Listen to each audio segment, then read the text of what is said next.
Ayan na. Ah,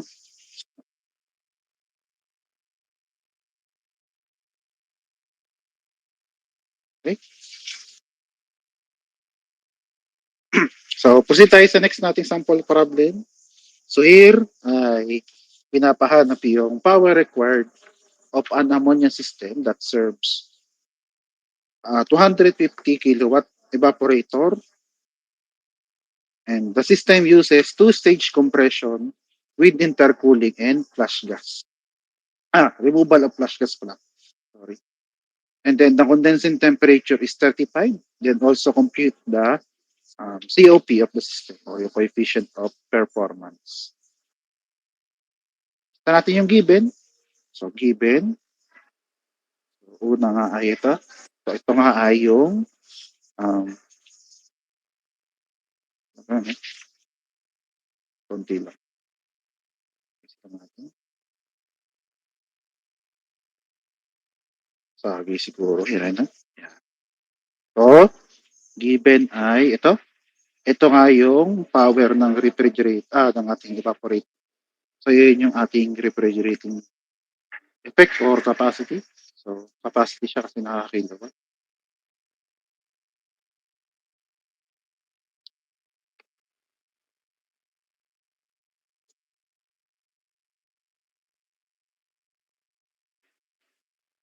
Ayun lang.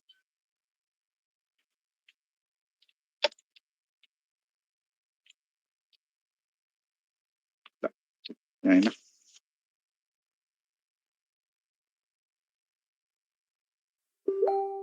Okay. So, 150 kilowatts. And then, meron tayong temperature ng evaporator nga yan, which is negative 25 degrees Celsius. So, itong statement niya ito ay makikita na lang natin sa ating system diagram. So, ang next na lang ay ito, condensing temperature, which is TC, is 35 degrees Celsius. Pasok pa, 35, pasok negative 25. So, tama naman. So, pasok lahat sa value. So, find lang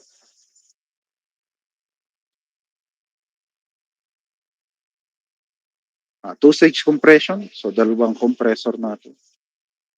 Pero isa lang ang evaporator. So, P na lang para sa power. P na lang. Then, ito pa, may COP pa. O, kung gusto niyo, pwedeng lagyan niyo dito ng compressor dahil tungkol naman siya sa compressor. So, P compressor. Then, solution. So, bago natin syempre makuha yung kailangan natin, kailangan muna natin maintindihan kung anong meron dito. At katulad ng sabi ko, meron nga tayong two-stage compression. Katulad ng sabi dito. Tapos, meron nga tayo dito, isa lang evaporator kasi. Kita nyo naman, wala namang ibang banggit tungkol sa evaporator. Hindi ko pa pala nag-ano, no? So, anyway.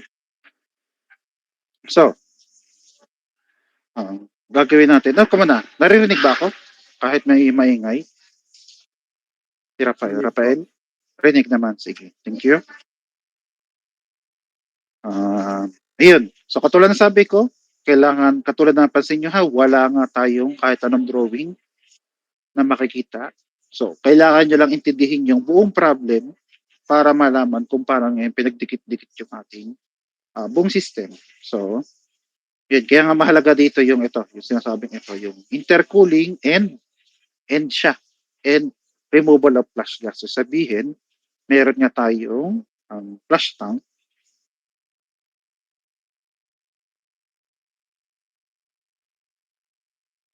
Hindi, tinatansya ko lang yung ano, yung size.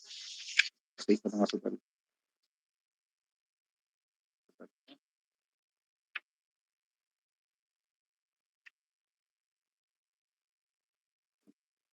Siguro ay pwede na yan sa kalahati. So, ilagay ko sa gitna yung ating flash tank. Yung flash tank natin. Ah, okay. Kung napansin niyo ay walang nabanggit tungkol sa pressure ng flash tank. Sa meron lang daw siyang flash tank. Okay? Lagyan ako ng uh, unang hurdle, kumbaga, doon sa ating problem. Kasi walang given na pressure regarding doon sa flash tank. Pero na naman nakalagay naman dito, intercooling at flash gas zone. Na-explain ko naman na kapag intercooling, kailangan itong, sorry, sabi ko lang yung table.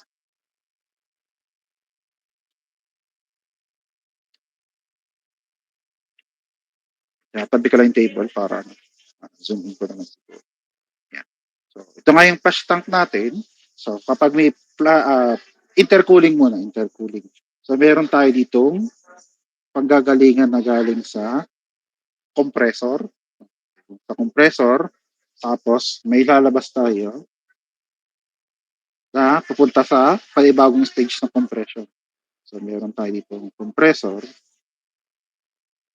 So, ito yung high pressure, HP. O pwedeng C1, C2, compressor 1, compressor 2. Pero kasi ito stages kasi tayo. Kaya may laging may high pressure, may low pressure compression. Pag hindi ganyan, dito na lang sa tabi.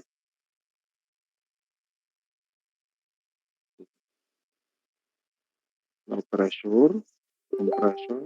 Ayan. Tapos ito yung lalabas dito ay pupunta sa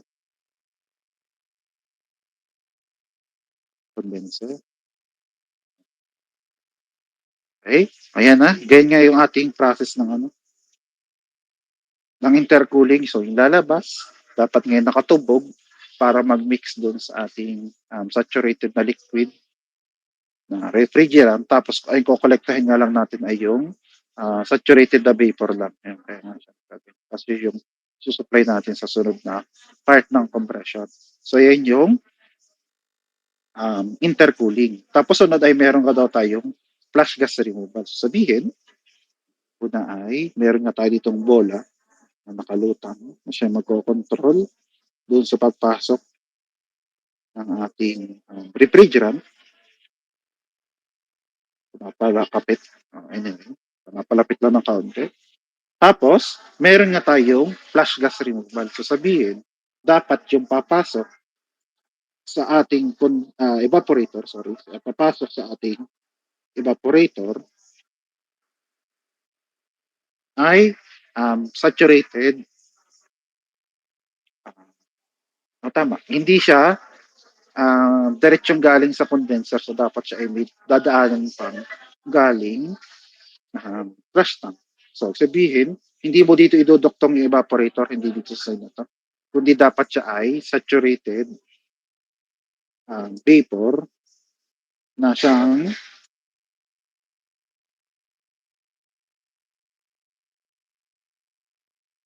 ipod ko lang ng kaunti siguro para magkaroon ng gap na siyang i-expand natin papasok sa evaporator. So sabihin mula sa saturated vapor. Yan. Tama, vapor kasi ito yung gas. Yan, vapor tapos gas. Papasok sa evaporator. Tapos, yan, piling double na lang ng kulang. So, syempre, yung lalabas dito, papasok muna siya sa um, low pressure na compressor natin. Tapos ito, ay manggagaling syempre dun sa ating condenser. Ang problema nga lang ay napalapit ko nga lang, yun nga yung sabi ko kanina, napalapit ko itong bow tie natin sa ating um, flash tank. But anyway, ayan. So yan, kompleto na yung ating buong system kasi nga meron tayong intercooler, kasi nga lumamig yung ating refrigerant at meron tayong flash gas removal kasi nga yung papasok bago pa pumasok sa evaporator ay saturated vapor na siya. Or kahit na paano, natanggalan natin ng konting gas yung papasok sa evaporator. Tapos wala dito ay gawa natin yan ng ay nandito sa tabi. Mula nga dito, ay lagyan natin ng number. So, tulad sabi ko, yung lumalabas lagi sa evaporator, ayan yung ating 1, tapos 2, dito, tapos sa low pressure natin. Tapos, sundan muna natin sa side na to. Kaya papunta muna tayo dito sa high pressure na compressor, which is yung 3. Kahit dito na lang, 3. Tapos, ipupunta sa taas, which is yung 4. Dito, wag nyo nang lalagyan ng expansion valve kasi ito na nga yun. Itong bow tie at itong cross. Yan, kaya drawing ko parehas. Ay, parehas nga lang sila. Iduktong ko lang to ng ayos. Parehas lang sila. Ang bali ko nga lang ay hindi ko may sisingit dito yung number. So, dapat ito ay medyo inipot ko ng kaunti. So, yung 5, nalalabas sa condenser ay ita-throttle, which is yung 6. O, tapos pagkataas sa throttle, dito ka na diretso. Puntang 7. Tapos sa pag-itan niya ng expansion valve ay yan, 8. So 7.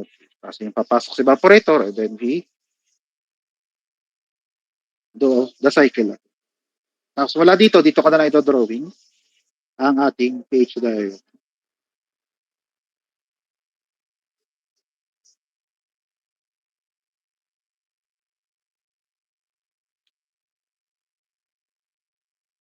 Tapos ang ammonia system na. So NH3.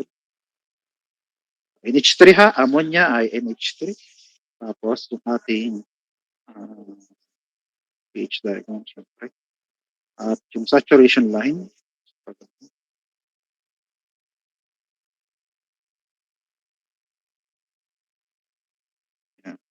Okay? At tapos, yung mga pressure involved. So, una ay, evaporator nga natin ay negative 25. O, Fermi power na 250.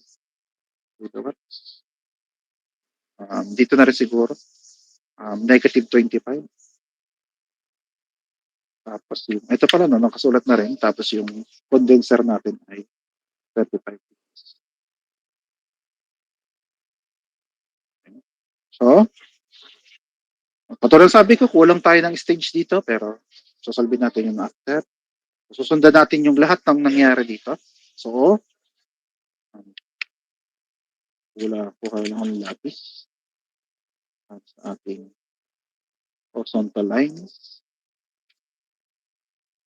Para lang malinis, syempre.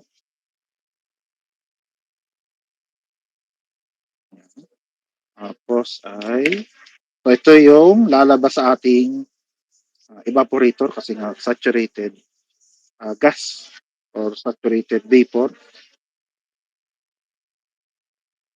Ano, nalilito na naman ako sa gas at vapor. But anyway, saturated gas. Yan. Ito. O saturated vapor. Okay. Tapos, makukompress siya. Ayan, ang compress.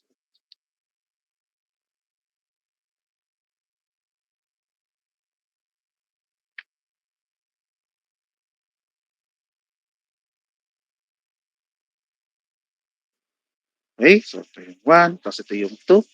Tapos, magkakaroon na tayo ng intercooling. So ito ay babalik na pa ganun para bumalik sa atin. Para maging saturated vapor nga ulit or gas. Saturated gas yung papasok sa high pressure nating compressor. Tapos i-compress ulit siya. Kaya magkakaroon tayo ulit ng ganun.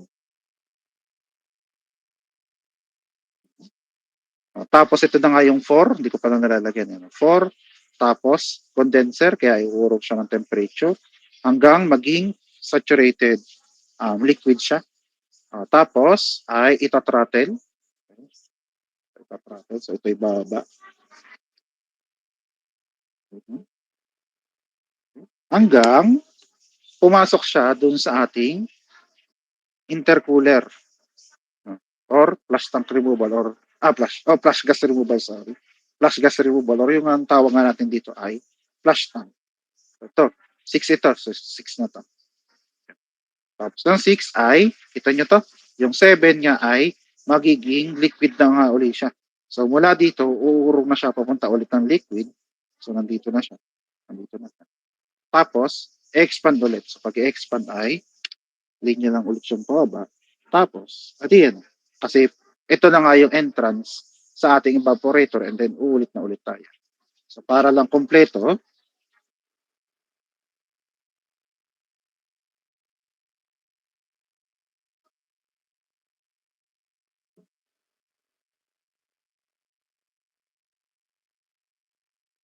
hmm, ah, kumpletuhin lang natin yung number.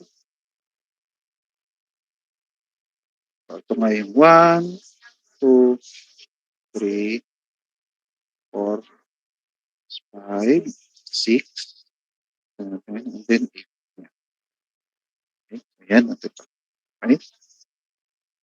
Na kung saan nga ang meron tayong dalawang value ay yung sa evaporator nga at condenser na ito ay 35 degrees Celsius at ito ay negative 25 degrees Celsius. So ito yung sinasabi ko kanina.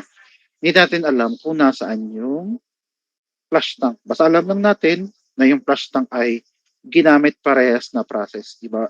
Intercooling at removal of flush gas. So ayan. So yan yung ating system at pH diagram. Okay?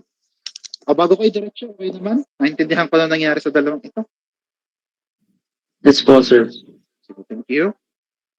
Ayan. May bilog, walang bilog. O basta mahalaga ay mag-match yung number, ha? At kailangan na yung mag-match yung number. Hindi ko naman nalalagyan ng bilog para hindi na maging crowded. Tapos, ngayon ay, ayun, isa-isahin ngayon natin yung lahat ng property. So, una ay yung sa 1. Sa 1 niya ay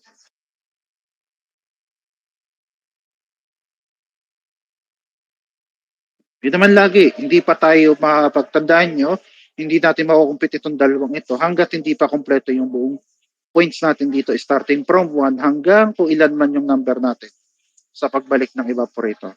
So, kailangan kompleto muna yun. Kaya magsisimula muna tayo nga sa state point number 1. Tapos pag lalakdawan, di ba, balkan na lang. State point number 1. Tapos yan nga ay, ito, saturated vapor. So, ang H natin, ano pa, sama ko na rin ang pressure kasi kailangan natin ng pressure. So, H is pressure. May kulang pa ba? Wala na naman tayong volume flow rate or yung specific volume pala, sorry. So, wala nang specific volume. Total, power lang naman na ito, COP. So, pwedeng hindi na natin yung specific volume. So, pero pressure, kailangan ng pressure. Kailangan ng pressure. Kaya, ito yung tatlong kailangan natin. Yun, no? Hindi kasi kita. Ayan, ganyan na lang. Para kita lang yung drawing at ano. So, lahat ng ito ay equal sa HF nga itong dalawang HF at di pala G, sorry. G pala. So, HG at SG. Pero ito, PISA ito. PISA. Lahat ng ito ay dun sa temperature niya nga na negative 25 degrees Celsius. Okay, so yan. So, negative 25 naman. Saturation naman to, saturation. So, ito. Yan yun na yun. Double check ko lang kasi yan. Negative 25. Nako. Ayun nga, may bilog pa. So, kung di ako nagkakamali yun ay 1.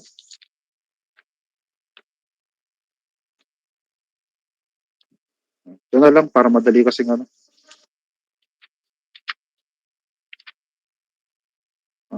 Oo nga, 1 nga yun. Kaya may bilog yun. 1.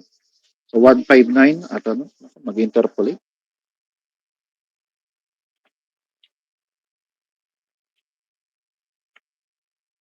So, interpolation. So, walang no choice. Temperature ang kailangan ang given sa atin sa temperature.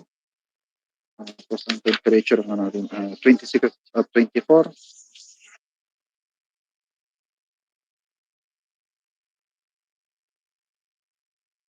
Tapos yung H. Hindi, dahil P naman yun nandito. Diba? P naman, so pwedeng P. P natin. O ruler ha, wag magkakalimutang lagyan ng ruler, magdala ng ruler kapag ano, exam. So 145.11.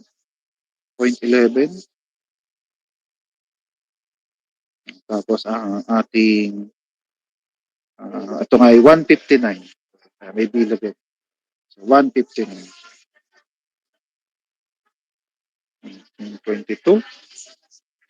Then sunod ay ito, H tapos S.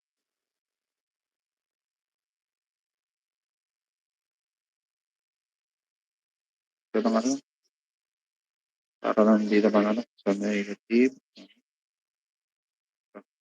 Yeah, 26 ay 1428.76. Tapos ang ating 24, negative 24 ay ito. 1431.64. Tapos X, so, X naman na ito. So, 26 ay ito, 59, 5.99, 74, 24 ay ito naman, ano naman ito, 5.9652. Ayan na nga. Okay? Tapos, PSAT, HG, at SG. Ito nga pala ay 1, no? Nakalimutan ko lagyan. 1, 1 at 1. Tapos, yan. Lalagyan niya na magkakapartner.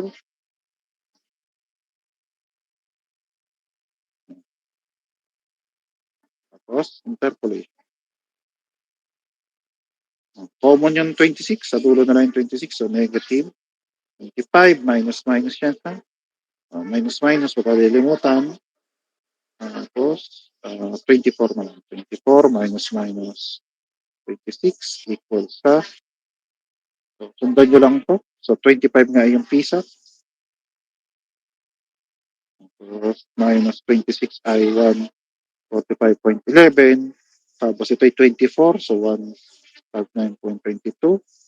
Tapos, minus ng 145.11. Then, HI. So, ito lang ulit. 25. So, HG. Pwedeng H1. Basta kailangan lang i-represent yung kukunin. Minus 1428.76, 1431.64, minus 1428.76, SGI, nasa taas,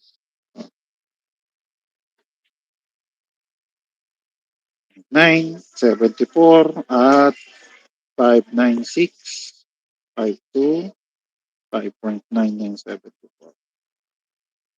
Okay? Ginagawa ko dyan, pati yan ay susundan ko lang yung equation. Sundan ko lang. Ito muna ang ating kukumpitin. Huwag lang kakalimutan nga na minus minus. Minus minus. So, negative 25 minus minus nga. So, minus na yan. 26 divided by negative 24. Minus minus or minus negative 26. Okay? At tapos, ngayon ito, cross multiply kaya times. Tama naman ang aking parenthesis. Double check mo na lagi parenthesis. So, tama parenthesis ko. Times yung nasa ilalim.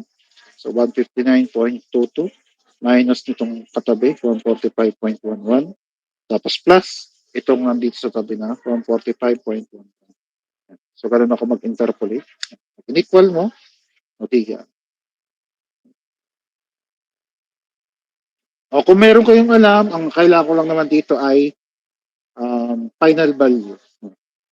Kung paano nyo solvein, kayo nang bahala. Pero pinapakita ko lang sa inyo kung paano siya sinsolve. Basta mahalaga lang sa akin, ilista nyo yung table, ilista nyo yung equation, tapos sagot mo. So P1 ay equal nga doon sa PSAT natin, which is, sukat ko nga yun, 152.165. Ito nga ay KPA.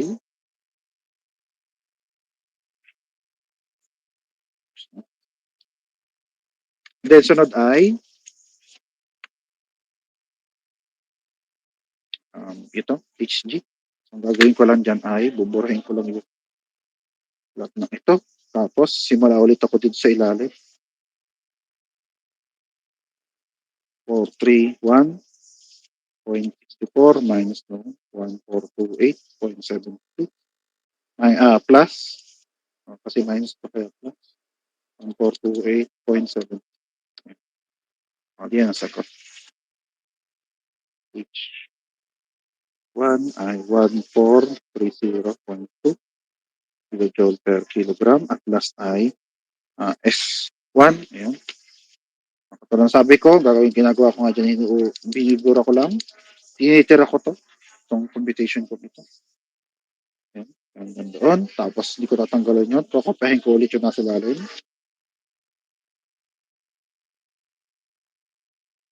Tapos plus dahil minus yun. Tapos ito. Again, ito lang sabi ko, kayo nang bahala din sa computation. Ang mahalaga lang sa akin ay yung sagot na ito. Sagot natin ay 5.9813 kilojoule per kilogram. O pag may mali, pakisabi ha, pag may mali, pwede rin ako magkamali. Pero hanggat maaari, syempre, bawal magkamali. Pero paki-double check na lang. Okay, so yan yung mga properties natin sa state point number 1. Ngayon, pagdating sa state point number 2, katulad ng sabi ko, itong linyang ito, hindi pa natin alam ang value ng pressure dito sa gitna. Ang alam lang natin ay ito na sa ilalim kasi negative 25, katulad na nakita nyo dito. Alam natin ang pressure. At yung isa pa ay doon sa 35. Kaya ang gagawin natin, itong nasa gitnang ito, lalakdawan muna natin. Proceed ngayon na tayo dito sa 4 kasi yung 3, hindi nga natin alam ang pressure nito. Itong 2, kahit tayo may S, kahit tayo S1 equals to S2, hindi pa rin natin alam kung saan ba natin siya i-intersect. So therefore, kung nasa gitnang ito, babalkan natin, proceed muna tayo dito sa taas. At ang makukuha lang natin muna ay yung pressure niya. So, at state point number 4,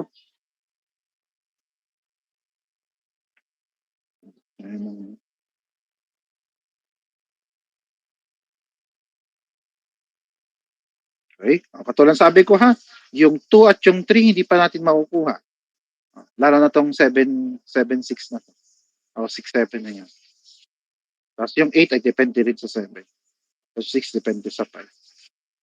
Kunin muna natin to sa taas. Na ang alam lang natin ay yung temperature niya ay 35. Baka meron na sa 35. Ayun, meron na nga sa 35. Bawas na yung ating i-interpolate. So, ang gagawin na lang natin ay yan. O yan yung bilog, yung kasi yung mga kulang na ano. Kasi Xerox, kaya binilugan ko. Sabi nga natin ay wala pa tayong H, kaya ano muna? P. P muna. Okay. So, P4, dahil state point number 4 equals PSAT at 35 degrees Celsius. Therefore, P4 ay 35. So, ito. So, 11352.2. Ito nga ay QPA. So, sabi ko, yung ibang property niyan, hindi natin makukuha kasi para makuha yung H4, kailangan muna natin yung S3 equals to S4, yung mismo linya ito. Hindi pa nga natin makukuha yung S3 kasi nga wala pa tayong pressure dito. Kaya kung nung kulang nito, babalikan na lang natin ulit. Pero, alam na natin kung nung pressure ng condenser at yung pressure ng ating evaporator. Tapos, iisa naman yung ating evaporator. Ito lang. Ang nangyari nga lang dito ay flush tank lang yung meron sa may gitna. Ito nyo naman dito. Flush tank lang yung meron. So, gagawin ay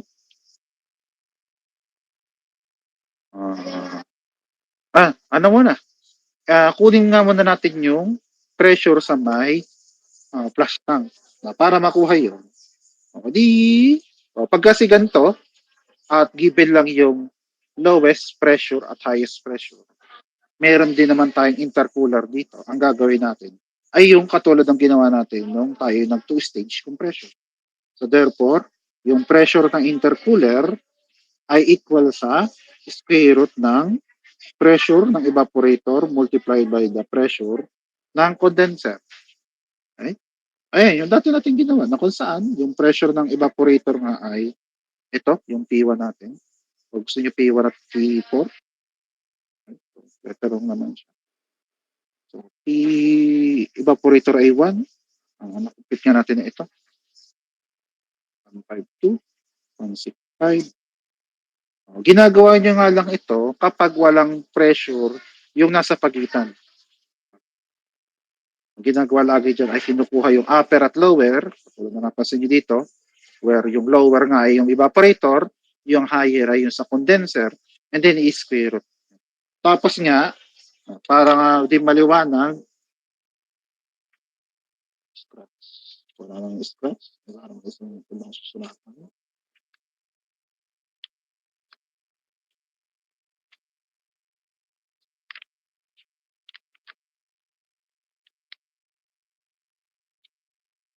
So, daming papel, hindi makapamili. Ayan. Okay?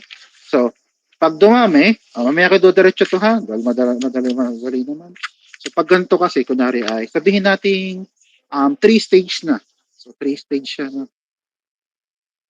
So, syempre, wala nang, ito yung ano ha, saturation line, kumbaga.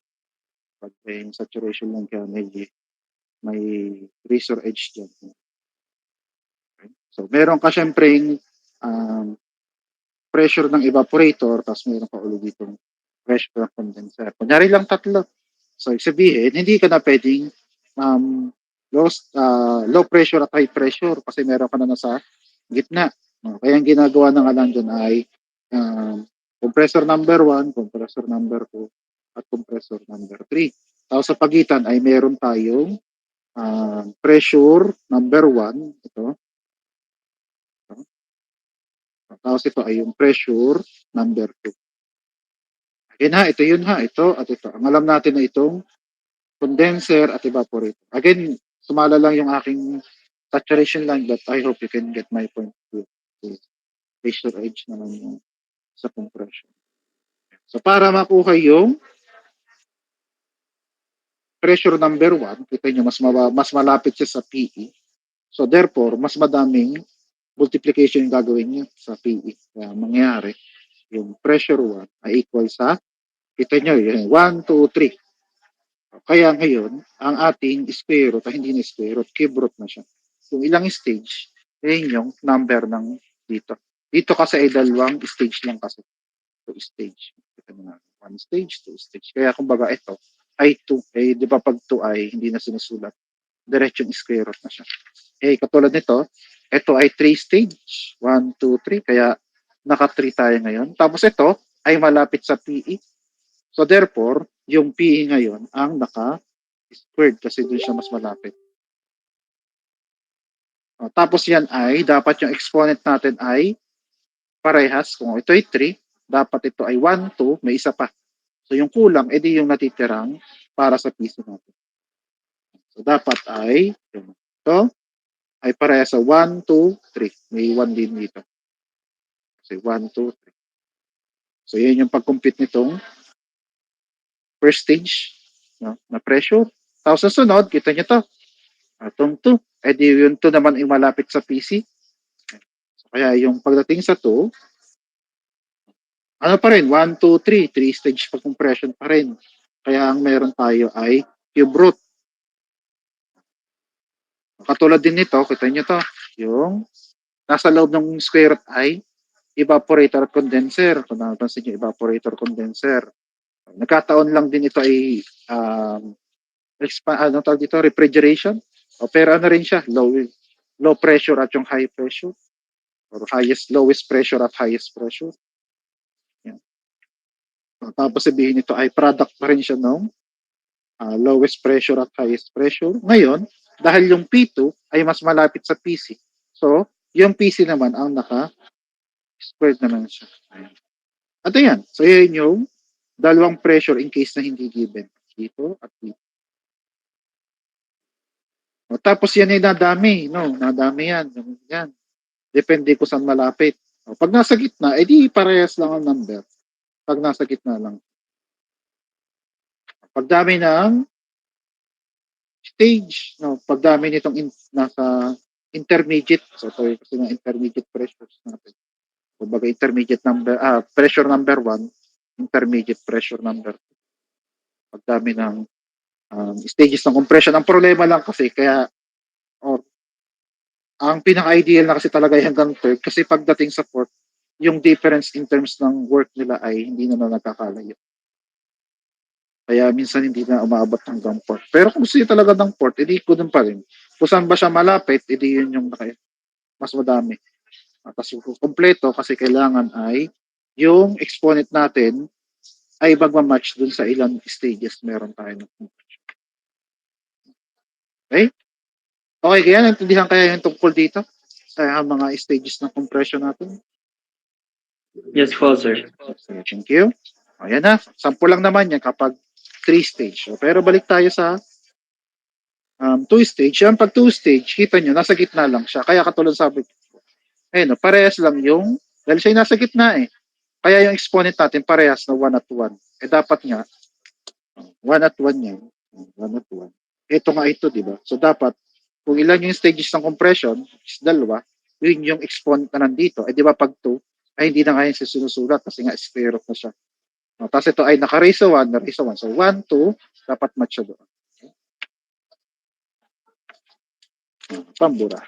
Okay? Pamburahin ko lang para hindi na kayo malito. Tapos ay yung condenser. Condenser nga natin ay 1352. 82. So pare sa mga KPA, in-square pa natin kaya dapat ang pressure natin ay KPA din. So, yun. Ikutin natin yan. 152, 165 times 1352. Ayan. So, ito. So, di pala 1. 453 60 50187. Problema lang sa kanya, syempre, hindi sakto. Okay? Yung oras pa ba? Hindi, hanggang 2:30 tayo. Tapos natin kung hanggang kayang abutin. Tapos yan nga, yan. May pressure ngayon yung ating intercooler, kaya nga ay nalagay natin ganyan. Or yung intercooler ay yung ating flush tank na ito. Ay lang yung nalagay ko, pero yun nga rin intercooler which yung ating flush tank. So therefore, we can now compute yung iniwan natin na point which is 2 at yung 3. Tapos balikan natin yung 4 para kompleto yung property nitong 4 na to. Okay? So proceed muna tayo sa gawa na lang ako ng bagong papel.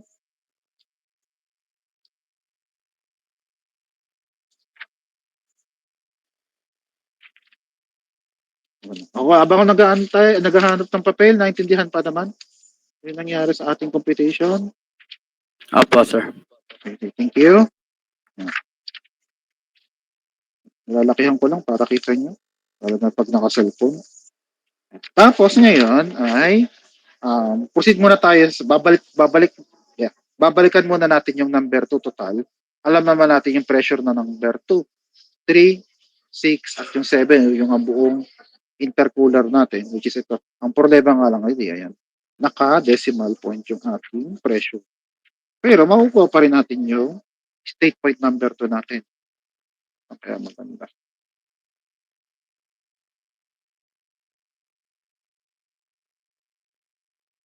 Para kita lang lahat. Mahalaga rin kasi kailangan kita yung parehas. Kaya ganyan na lang. Yun na, no? Maliit na. Sige. Ano na lang? Ito na lang siguro. Ayan. Ito na lang. Total masusundan naman siya dyan. Ayan. So, ang kailangan niya natin ay state point number 2. Babalikan natin yung state point number 2. Tapos, ito nga ay given na nga yung kanyang pressure. At ito nga ay yung nagko-connect sa state point number 1. Computed naman natin yung S1. Computed naman natin yung S1. Pagdating dito, ang kailangan natin ay yung H. Ano pa? H lang, no? Kasi meron naman tayong H lang. H2 is H at given yung pressure ng intercooler natin, which is ito.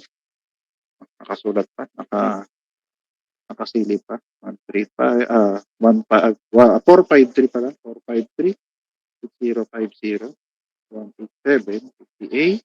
At yung ating S2 ay equal na sa S1 which is nakasulat naman doon sa baba. Para hindi na ako palipat-lipat nito. So 5 na naman. 59813. Ito ay kilojoule per kilogram. Tapos, ito naman ay yung kita kaya ang table. Hindi masyado. Ang kailangan na natin ay 4.5. Ito, 4.5. Tapos, 1.598. So, malapit na sa 6.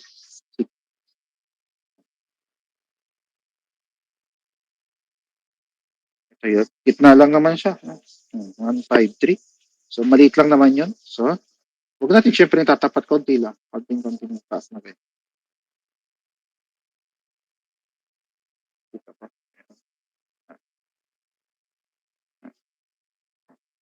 Talang dito lang naman siya. Hindi kita yung ano. Ayan. Silip na lang ng kaunti. Ayan. So, 1453. 14 na naman. 453, sorry. 453. So, 450. Tapos itataas lang naman kasi 3 lang naman siya. No? Tataas natin ng kaunti lang. Tapos yung S natin ay 98. 598. 98. So, kalahati. Kalahati. 75. 98. So, dapat ay ginawa ko yung kalahati. Kalahati nito. Ang kalahati nito ay nandito. Ayan. Tapos kalahati ulit nito. Pwede dito. Ayan. Kaya ang kalahati ng kalahati 75.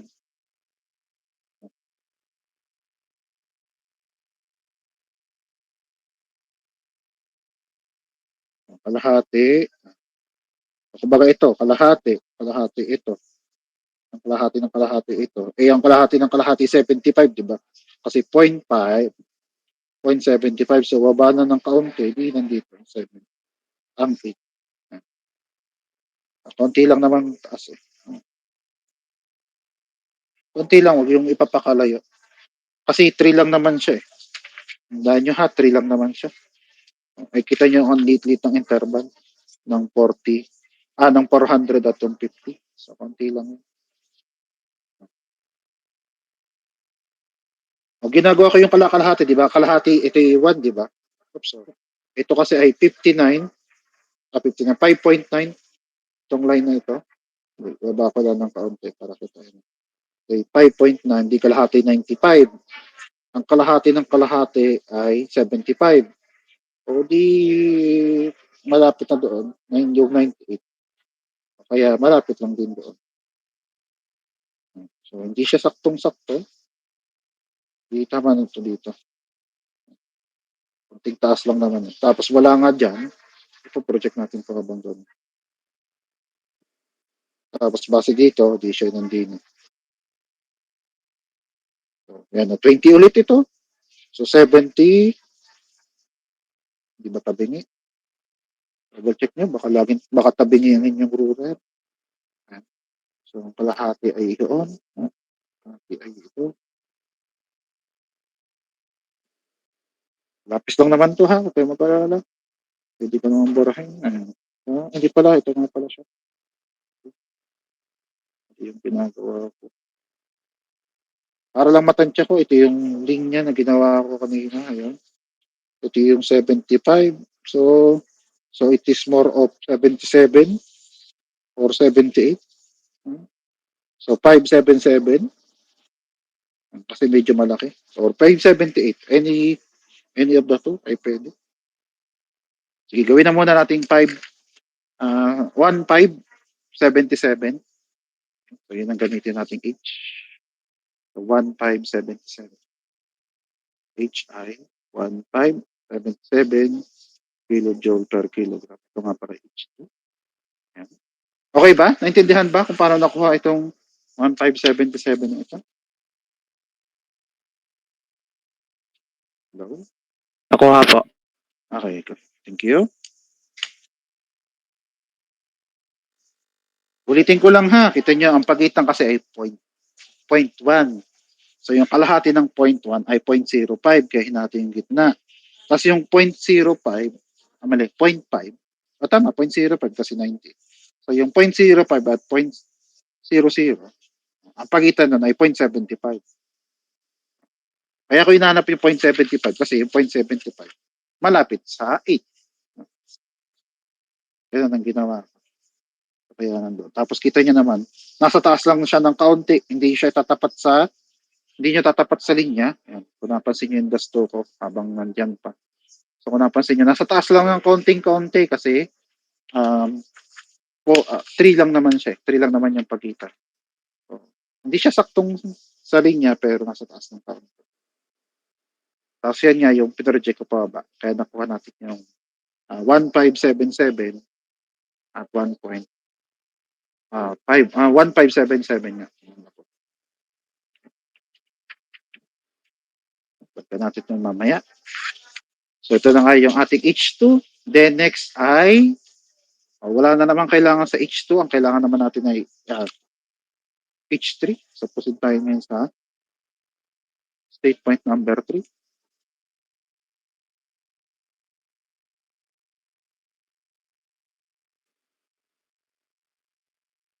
Tapos, tsaka XG. Pero, iba yun ang nangyari dyan. Iba yung pressure natin.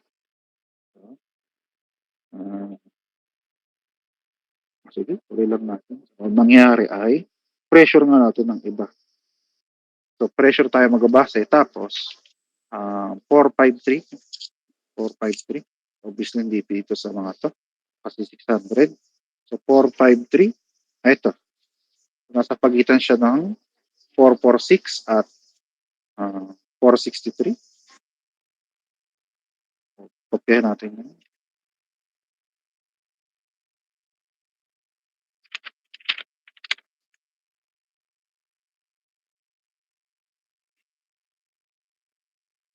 Ating mag-ruler. Maduduling tayo. 453 sa pagitan ng kailangan natin iuna ay pressure. Kahit wag na muna yung temperature kasi ang kailangan naman natin yung pressure at yung property niya dito katabi. Kailangan pa ba ng pressure? Ng temperature? Hindi na, no? Okay. Kailangan natin 446.74 tapos yung nakuha natin ito 453.6050.187 at yung kasunod na 463.53. Tapos ang kailangan natin ay ganun ulit yung H at yung H tayo. Hindi ko pala na-declare, no? Sige, singit ko na lang sa ilalim. Nalimutan ko itong i-declaration. Itong declaration natin ito. So, dapat ay may ganito muna. Nakalimutan ko na lang. Yung ganito. So, ilalim ko na lang ilalagay, ha? Nauna ko yung interpolation. Para hindi na ako magbor. Balik ako. Ito. Kasama ko na kasi ito yung S at yung H. H dito.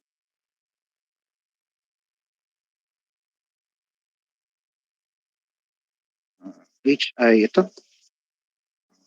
446 ay 1462.76. Okay.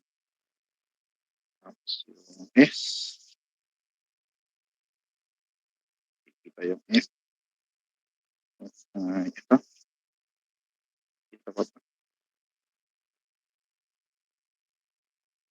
5.0.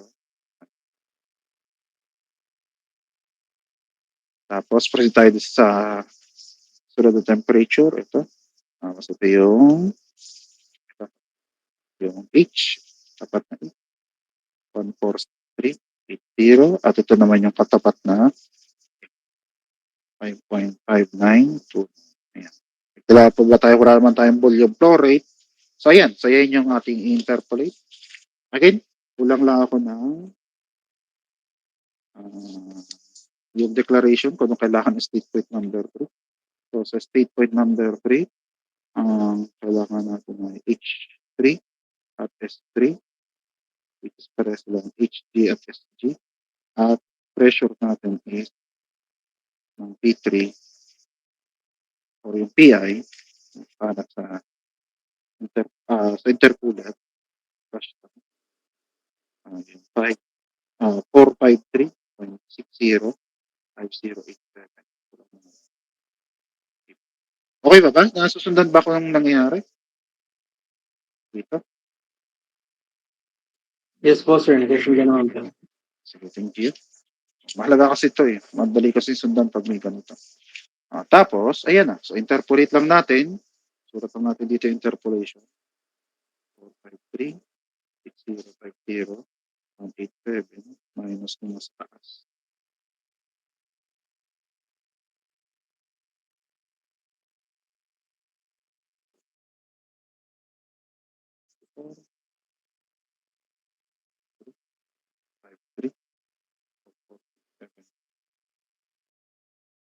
Ay, ito. HG.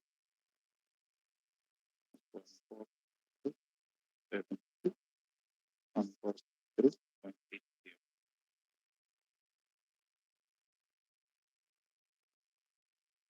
Tapos ay yung S.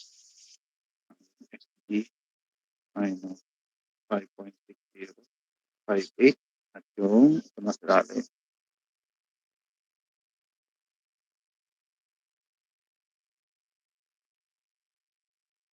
Okay.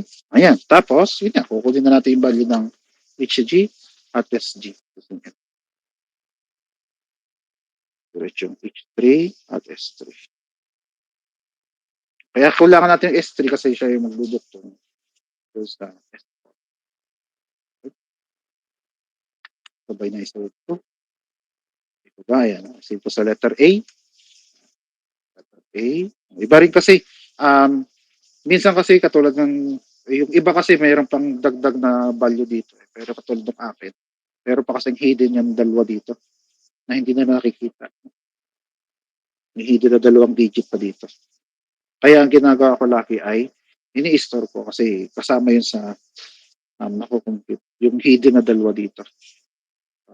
A, tapos yung 446. Kaya minsan magkaiba pag tinype mo to at yung sinip. Mas nagkalalim 46353 minus 446. 74. Tapos, itong nasa ilalim na to, 463.80 minus 1462.70. Tapos plus yung 142.70. Okay? Tapos, 143.1853. 523, sorry, 523. Ito na lang ulit dyan. Pero paano? Okay. Tapos yung S ay pang trace lang naman siya. Oh, yan. Ginagawa ko nga yan. Pati yung sabi huwag kakalimutang burahin yun. Yung pag-i-store nyo. Ayan, tapos kukupihin lang natin itong nasa ilalim na to. Nasa ilalim.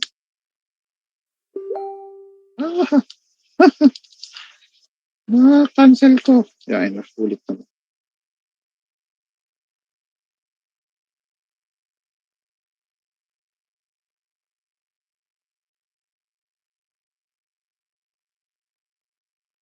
Tapos, ito na sa lalim, 5.59. Ito. 5929 minus 5.6058. Tapos plus nung 5.6058. 058. Ayan. Ito yung solve naman natin. So almost 5.6 na siya. Kasi 0 na eh. So, madali na siya pagdating sa ano. Pwede na nga natin gamitin yung 506 kasi 0 na siya.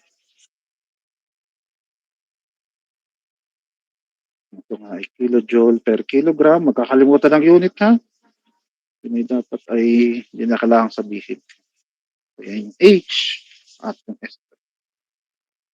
Katulad naman nakita nyo, lagi namang dito lang nagtatagal kasi ito, equal naman to, HF. Tapos ay, ayan, may H na, tapos, nasave ko ba yung H? Nasave ko naman yung H. Ito yung ano. So, katulad sabi ko, 5.6 kasi ibabalkan natin yung statement number 4 kahit nandito na siya. Dito na lang natin ilagay.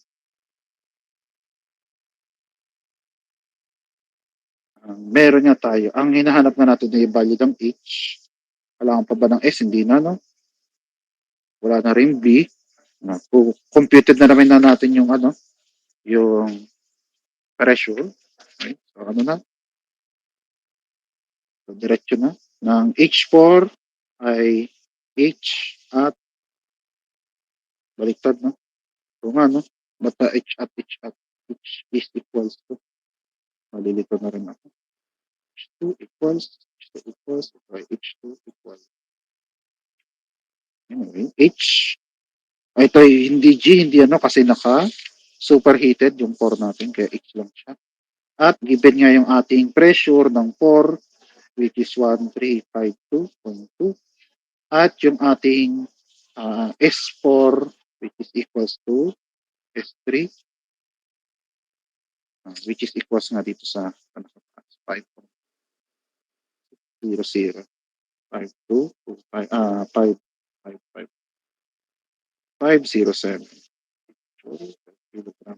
Ayan. Tapos babalik tayo sa ating table na ito. Patulang sabi ko, 0 na siya. So pwede na natin gamitin yung line na 5.6. Tapos, yung 35 pala. So, kasi 35 degrees Celsius. Pwede na rin kasi gamitin natin yung 35 degrees instead dun sa nakuha nating pressure na 1352.2. Kasi ang gagawin lang natin ay kasi given naman yung pressure, yung temperature dito. So hanapin lang natin yung nasa gitna kasi yung gitna itong dalawa ay 35. Tapos ito yung 5.6. So dito yung siya somewhere. So di hanapin lang natin yung pagitan nitong dalawa. So, hindi yung saktong linyang to ha, yung mismong interval na nasa gitna. Kumbaga yung ito, yung gitna nitong dalawa. Huwag yung saktong interval na ito kasi medyo curve siya. So titingnan nyo ayun, yung mismong curve na ito nasa pagitan. So yung nasa gitna niya ay di pa ganun, no? Pa ganun siya. Tapos siya. Somewhere na nandito. Di pa ganun siya. Somewhere na nandito which is tama dahil 1, 2, 1, 4. Ano bang ating ano? 152. So, nandun siya sa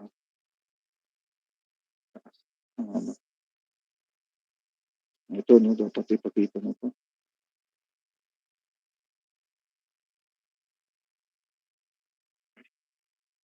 Ulit. Kaya naglalapis ako. Ang ginagawa ko ay, ito, kita nyo tong pagitan na to, ito. Tinatadya kong gitna. Adi ito yung gitna. Tapos sinusundan ko na lang yung curvature na pag ano. Kaya somewhere na nandito talaga yung gitna. Ayan. Yung gitna niya, ayun. Yung lapis na yun. 1352. Tapos, yun nga yun, gagawa natin ng horizontal line. So, bakit nasa taas ay 352? Kasi nga ito ay logarithmic. Ang logarithmic ang nasa gitna ay wala sa gitna. Kabig siya lagi sa taas. Kaya pag ginitna nyo rin yan, hinanap yung gitna, tapos itutulak nyo rin ng kaunti, eh di halos yun din yan. Ganun ang gagawin ha, kasi nga ito ay 2 tapos 4. Kasi 1,000, 1, 2, 1, 4. Yan, hanapin yung gitna. Hanapin yung gitna. Eh, ito nga yung logarithmic, kaya yung gitna, itataasan natin ng kaunti. O, di pag tinignan nyo rin, edi yun din yung point na yun.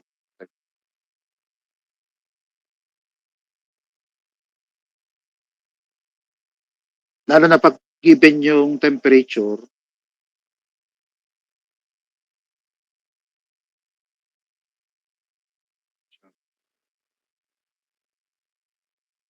okay? Tapos, ano ito? 5.6 nga pala, 5.6 sabi. Pwede na yung linya ng 5.6.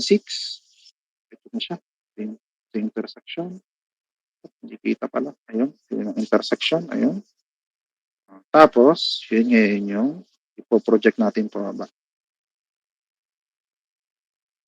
Ito yung hindi talaga kita. Mataas. Meron nga pala sa taas. Sorry. Meron nga pala sa taas. Meron nga pala tayong graduation sa taas. So, yung line. 5.6. Katulong sabi ko. Ito. Tapos, yun. Sa taas.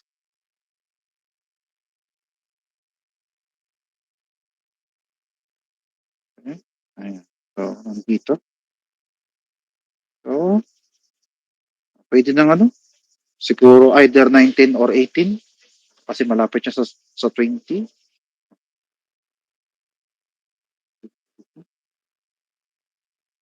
Since equal naman siya, parang mas malaki siya. So, ito yung gitna. Mas kabig siya sa 8 kaysa sa 9.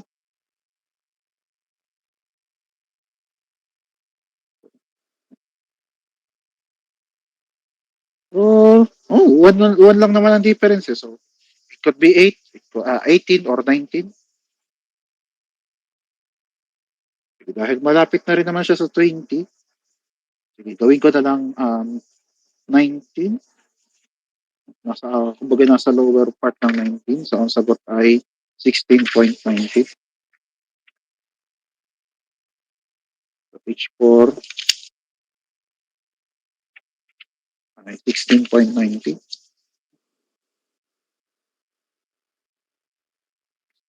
Hindi pala point, 1690. Ito ay kilojoule per kilogram. Okay pa ha, nasusundan pa natin. So, ano nangyari?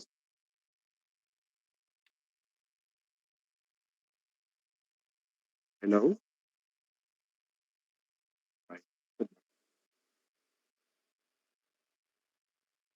Hello? Ayan, sige. Nakita ko yung thumbs up ni Lerman. Oh, ayan, para matapos na yung dalawang pinakamadali. Pero mahirap pa rin yung isa.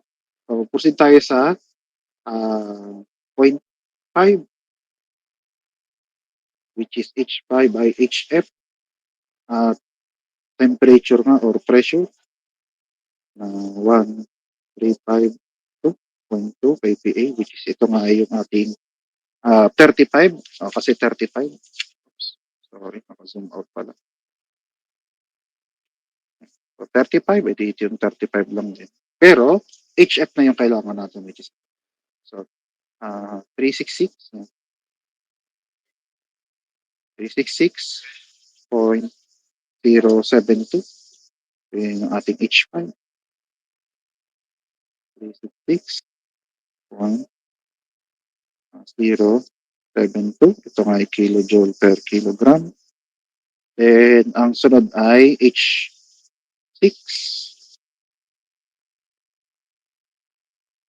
H6 ay, nasa na aking table yung drawing. Yung H6 nga ay equal sa H5. Kaya pwedeng sabihin equal na lang. H6 ay equal nga sa H5, which is din 362.072 kilojoule per kilogram. And then, ayan na, yung H7.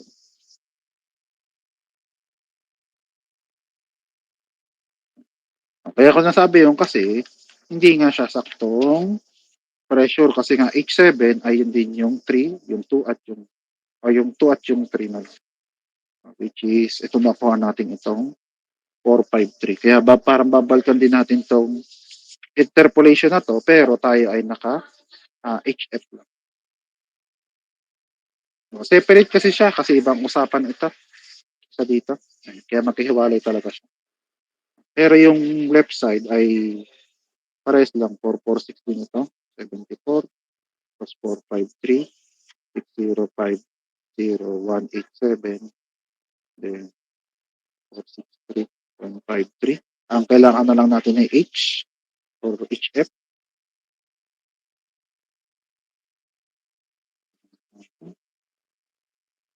Sorry. Hindi naman ito ay ito. Tama.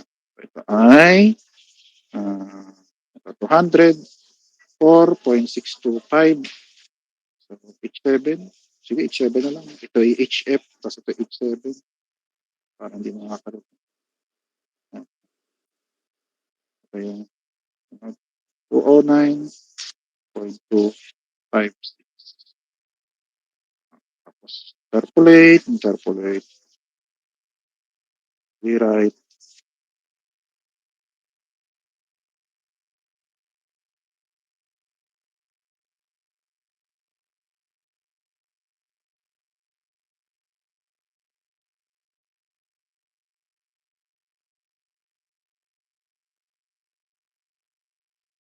Equals sa kabilang side na pwede H7. Total H7 naman talaga siya. Kaysa HG at SG. 204, 209, 256. Tapos H7. Interpolation lang. Pero once na makuha na natin yan, H8 lang naman. Katulad ng sabi ko nga, lagi naman tayo nagtatagal lang sa pag-interpolate. O yung pagkuha ng lahat ng H at yung S.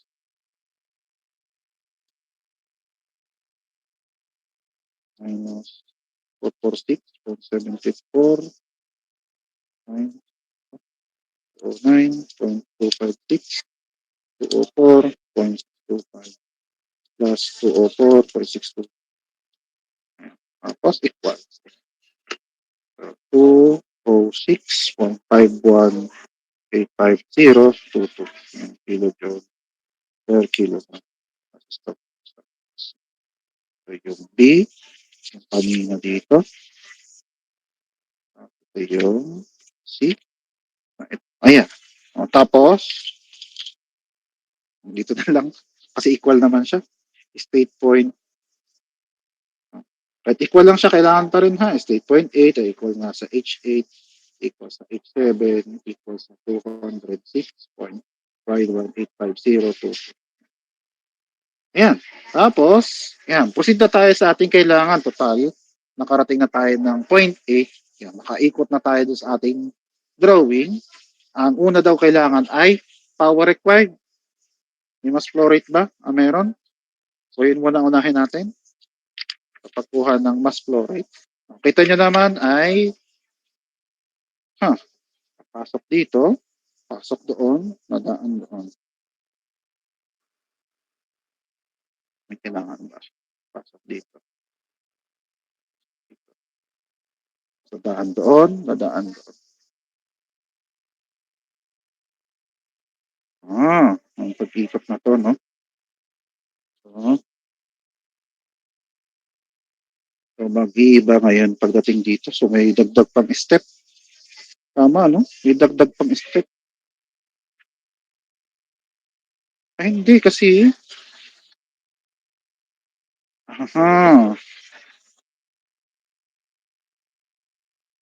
Okay, sige. Mamaya na. Ito, unahin muna natin yung mass flow rate. Mass flow rate na. Yung 250.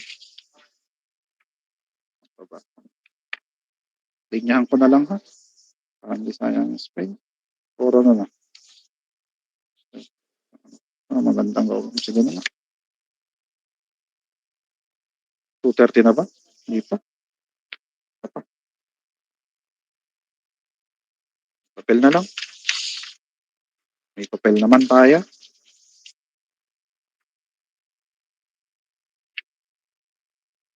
Ano lang, ginagawa ko lang, hindi ko na lang sinisiksik. Total, mahaba rin kasi yung solution. Tapos para hindi rin lito pagdating sa solution. Kaya hindi ko na to sisiksikan ha. Kaya ng maraming papel para lang maliwanag yung solution natin. So, ang kailangan nyo natin muna ay yung mass flow rate sa may evaporator na side nito. Total given naman na may power siya na 250. So um, yung refrigeration effect equal na sa mass 1. Ito lang mass 1 dito. Tapos yung interval. So mas mataas yung 1 kaysa sa 8. Kita nyo naman dito sa H1 minus H8. H1 minus H8. So therefore, ang ating M1 ay yung REF, refrigerating effect, H1, H8. So therefore, M1 ay yung 250. Ang H1 niya natin ay ito.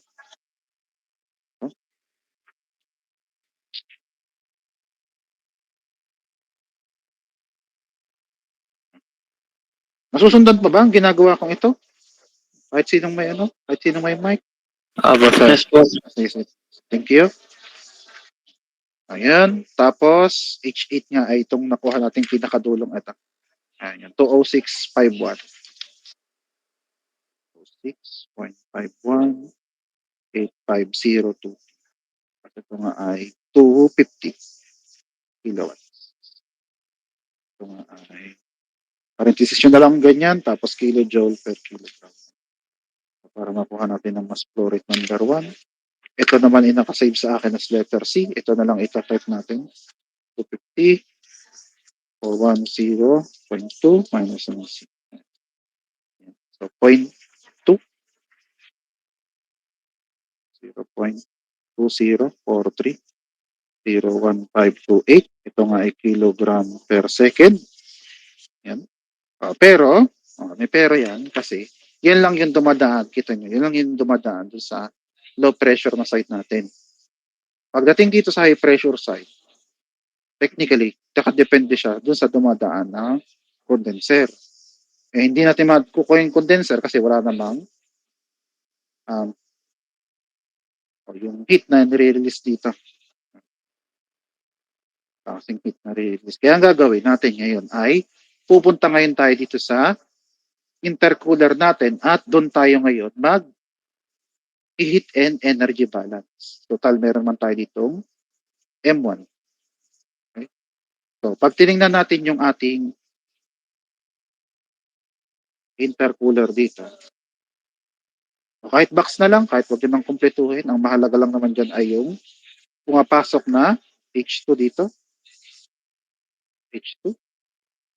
Yung lumalabas dito na H3. Okay? Lumalabas kasi siya ipapunta dun sa ating high pressure.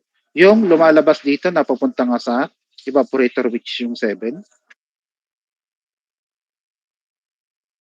Dapat pala binigyan ko ng space. H7. Tapos yung pumapasok dito na H6. Pumapasok na H6. Ang sunod nga ay, yung kaya katulad sabi ko dapat may space, yung kanilang corresponding mass flow rate. So yung pumapasok nga, yung lumalabas dito ay same lang din ng pumapasok dito which is yung computed nga natin na M1. Kaya ito ay M1 at ito rin ay M1. O ito, dito ko na lang sa tabi lalagay pero ito ay, yung dumadaan naman dito ay separate. So gawin natin siyang M2 at dito na lang sa tabi M2. Pares lang siyang M2 kasi yung dumadaan dito ay siya ring dadaan din dito. Yung dadaan dito, ayun din dito. Okay? Ayun sa ating Ngayon, kapag tiningnan natin yung mass balance, so kita nyo naman, may pumasok na M1 plus yung M2. Oops, sorry, M2. Tapos may lumabas din na M1 at M2 dito, M2. Kaya kumbaga, yung mass balance hindi makakatulong ng malaki kasi parehas naman talaga silang M1 plus M2 ay parehas sa M1 plus M2.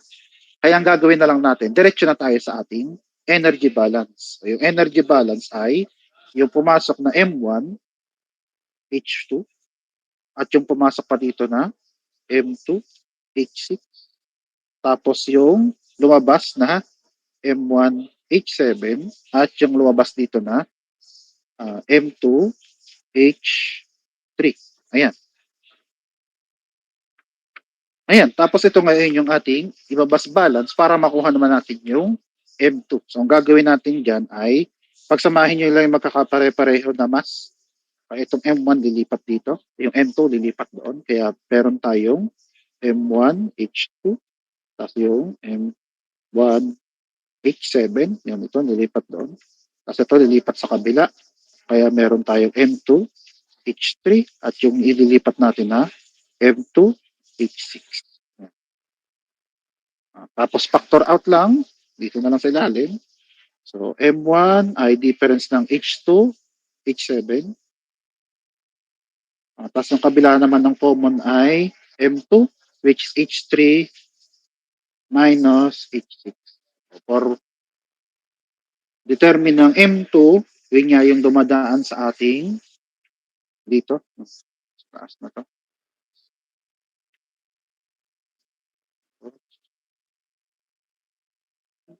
Ay equal nga dito sa M1.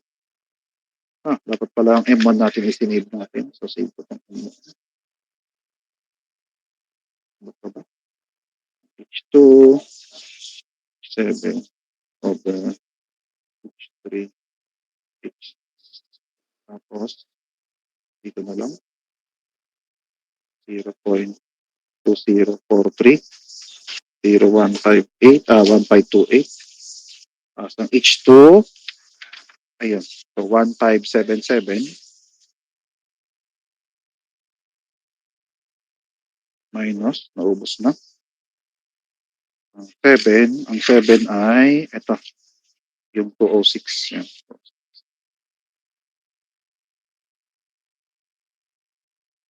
5185022. Tapos yung nasa ilalim naman ay yung H3 minus H6. Ang H3 natin ay ito, 1463.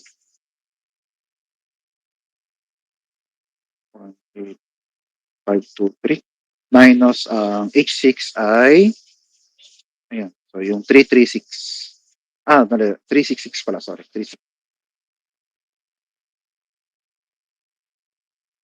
Ayan. Tapos, ayan, makukuha na natin yung mass flow rate ng number 2. Ito ay ito. Tapos ito ay hinanap. Ito ay yung H8. Kaya ito siya.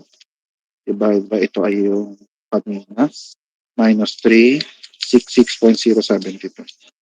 Ayan. So, point. Ayan, magkaiba siya ng mass flow rate.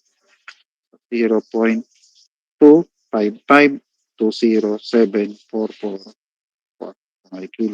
kilogram per second. Tapos yun na. So dahil tayo may mass flow rate sa 2, pwede na natin makompute yung power required using yung para sa compressor number 1 plus compressor number 2 natin. So, ito lang natin yung drawing. So ito ay mass flow rate number 1 which is H2. Nasa taas yung H2 minus H1. Tapos yung kabila naman ay ito. Ay M2 naman siya. Tapos H4 minus H3. Okay. Tapos ang COP, di dalawa yung compressor natin. Hindi, given na pala yung power ng compressor mo. Given din naman yung refrigerating effect. Sige, tapusin na natin. Para isang ano ka na. Tapos daling ko na lang ito sa susunod nating meeting.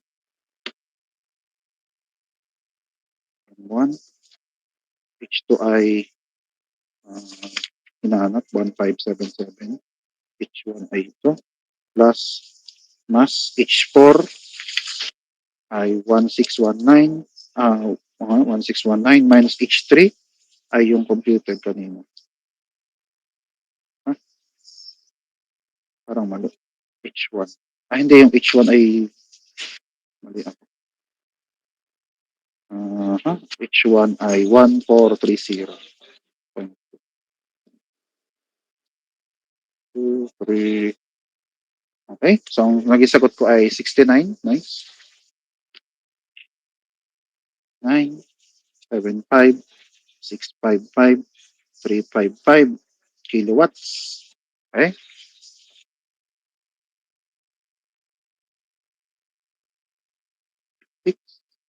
And then, ang last niya ay yung sa COP, since given naman yung refrigerating effect natin at yung ating power ng compressor, edi substitute na lang natin parehas. So ito ay 250 kilowatts at yung 69.75, 655,355 kilowatts COP.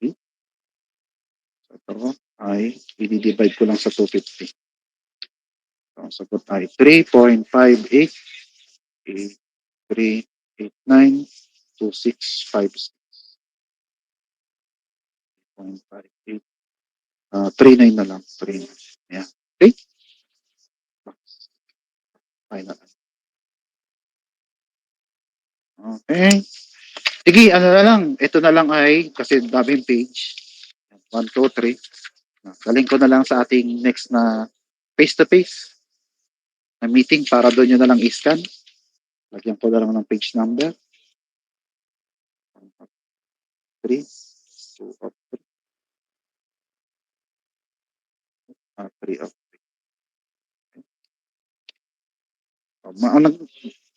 Kita nyo naman, katulad ng dati na. Tatagal nga lang tayo sa state points. Lalo na sa interpolation. Pero naintindihan ba kung ano nangyari? Opo, sir. Sige, thank Yes you. po, sir. Okay, thank you, thank you. Antay lang saglit ha. Antay lang saglit. Salamat.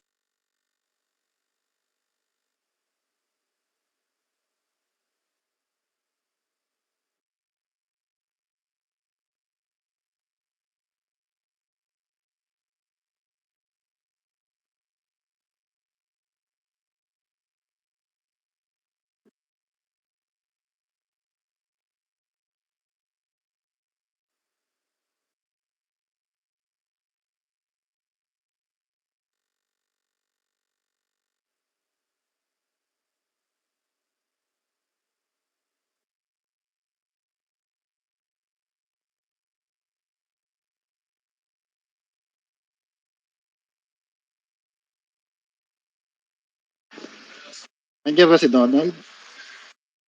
Donald? Wala. Sige, ano na lang ha. Basta yung solve natin ngayon ay dadalhin ko na lang sa sunod nating face-to-face meeting. Total marami siyang page, tapos yun na lang picture. Okay? Yung ayan, kita ko sa Jaman po. Yung ito, dadalhin ko na lang sa In case na makalimutan ko, Donald, paalala mo ha, yung sinald natin ngayon. Okay? So, Donald. Sige? Sige. Ayun. Sige. Hanggang dito na nga muna. Kaya, see you next meeting. Sige, bye-bye. Thank you. Thank you po. Bye.